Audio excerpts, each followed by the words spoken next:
Marcus had been living on the streets of Chicago for 3 years, ever since the factory fire that had taken everything from him, his home, his savings, and the small life he had carefully built with his own 2 hands. He was 17 years old, lean from hunger, and dressed in a jacket 2 sizes too large that he had found behind a church donation bin on a Tuesday morning in November.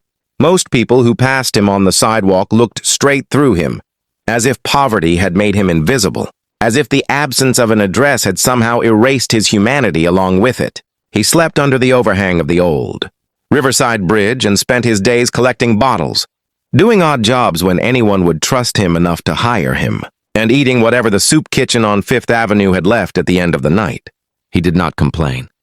He did not beg. He simply endured, the way a tree endures winter, quietly, stubbornly, with roots that refuse to let go even when every branch is bare and frozen. On the night that would change his life completely, Marcus was walking along the edge of Lakeshore, drive in the middle of a brutal ice storm, the wind cutting through his oversized jacket like it was made of paper, when he heard something that stopped him cold. It was not a loud sound. It was actually quite soft. A single cry, sharp and desperate, coming from somewhere below the bridge embankment, where the road curved down toward the frozen lakeside path.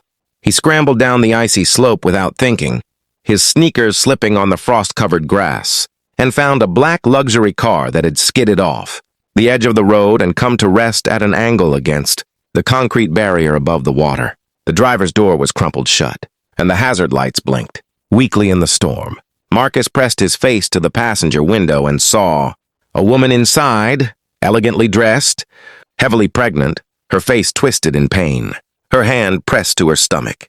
She was conscious but terrified, and when she saw his face, she did not flinch or pull away. She simply said, "Please, the baby is coming. Please help me." Marcus did not have a phone. He had not owned one in over a year. He looked up the embankment at the empty road above and made a decision in less than a second. He ran.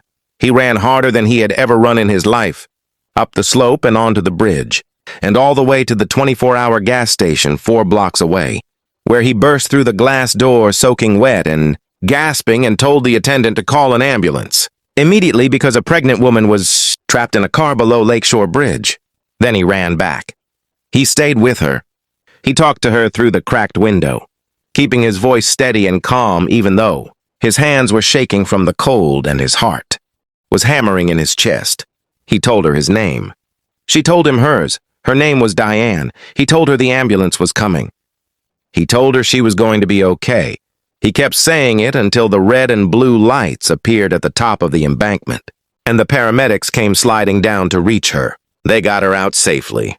The baby, a girl, was born healthy at Northwestern Memorial Hospital 40 minutes later. Marcus did not follow the ambulance. He walked back to his spot under the bridge, lay down on his cardboard mat, and pulled his oversized jacket tight around himself. He assumed that was the end of it. He was wrong. 3 days later, a man in a charcoal wool coat appeared at the bridge and asked every person he encountered if they knew a teenage boy named Marcus. Someone pointed him in the right direction. The man crouched down beside Marcus and introduced himself as Richard Holt, husband of Diane, father of the baby girl, and founder of Holt Industries, one of the largest private investment firms in the country. Richard's eyes were red. He had clearly not slept in days, and his voice, when he finally spoke, carried the full weight of a man who understood exactly how close he had come to losing everything that mattered. He told Marcus that Diane had described him in perfect detail: the oversized jacket, the steady voice, the way he had refused to leave her side. He told Marcus he wanted to do something. Anything. He asked Marcus what he needed. Marcus looked at this billionaire kneeling in the cold beside him, and he thought carefully before answering. He did not ask for money. He did not ask for a house, or a car, or any of the things that most people would have reached for in that moment. He looked Richard Holt directly in the eye and said, "There are 11 other people who sleep under this bridge. I want them to have somewhere warm and safe to go. I want them to have what I never had, a real chance." Richard Holt, one of the most powerful men in Chicago, a man who had negotiated billion-dollar deals without blinking, pressed his hand to his mouth and wept. He wept right there in the cold beside the bridge, and he was not ashamed of a single tear.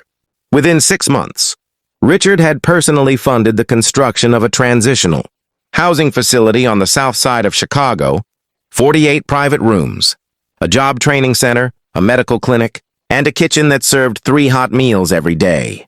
He named it Marcus House. Marcus, given a full scholarship and a fresh start, went on to study social work and returned to that same facility 7 years later as its director. He never forgot what it felt like to be invisible.